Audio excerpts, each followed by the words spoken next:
এই মুহূর্তে আমাদের পেয়েছি এক জনপ্রিয় আমাদের দাদাকে, জি বাংলার মিরাক্কেল খ্যাত সেই দাদা আমাদের উৎপলদা রয়েছেন আমাদের কাছে, সেটা আপনারা দেখতে পাচ্ছেন।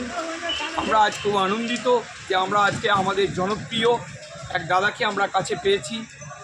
দাদা কেমন আছে? খুব ভালো আছি। আর ঘুষখোরা এলে এই এলাকায় প্রথম আমার আসা, অর্থ হাত ধরে কুলতনের সহায়তা। এরা দুজনই এখন পুলিশ। আরেকজনকার নাম না করলেই নয়, সেটা হচ্ছে পাঞ্জাবদা, যে চায়ের দোকান একেবারে বাস স্ট্যান্ডের উল্টো দিকে। এখানে এলে এই জায়গায় যদি না পৌঁছায় তাহলে সম্পূর্ণতা আসে না। কালকে আমার শো ছিল ওর গ্রামের, একটা ইভেন্ট শো ছিল সিলভার লাইন রিসর্টে। সকালবেলায় বেরিয়ে যাওয়ার পথে অর্ককে ফোন করলাম, বললাম পাঞ্জাবদার দোকানের উল্টো দিকে আমরা বসে আছি। বললো চলে আসতে। খুব প্রিয় ভাই একখানা, হ্যাঁ, খুব জনপ্রিয়, সে কারণেই একবার করে দেখা করতে আসা।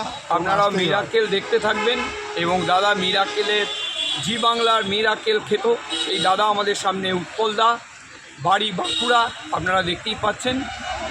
আর একটা বলে রাখি, আমার ফেসবুক আইডির নাম হচ্ছে রক্তিম সূর্য, এটা সবাই জানে। প্রতিদিনই নতুন ধরনের কন্টেন্টের উপরে এখন ভিডিও বানাচ্ছি। যদি আপনাদের মনে হয় একটু সার্চ করে দেখে নেবেন, বাংলায় রক্তিম সূর্য, মজা পাবেন, মানে দেখে মজা পাবেন। আর প্রতিদিন বন্ধুরা সবই শুনলেন, ভালো থাকবেন, সুস্থ থাকবেন।